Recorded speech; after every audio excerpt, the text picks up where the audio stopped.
बड' लेटेस्ट आपडेटआव बयखौबो बरायबाय। दिनैनि रादाबखौ फरायदों आं प्रमद खाख्लारि। मोनसे गोजोनथाव रादाब।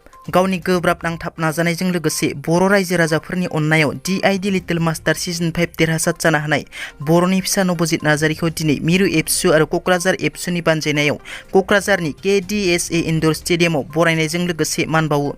नबजित नार्जारीनो UPPL हानजाया 1,01,000 रांनि चेक गथायो। बेजों लोगोसे नबजित नार्जारीनो BTR नि गाहाय प्रमद बर'आ BTR सरकारनिफ्राय 3 लाख रां होनो खोथा होयो।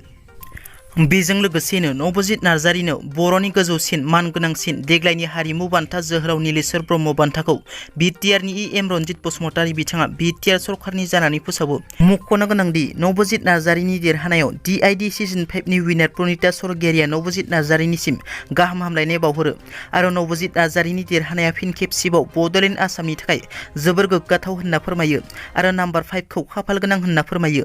मानोना प्रनीता स्वर्गियारिया गावबो DID सिजन 5 देरहानो हाखांबाय आरो नबजित नार्जारीयाबो DID लिटिल मास्टार सिजन 5 देरहानो हाबाय।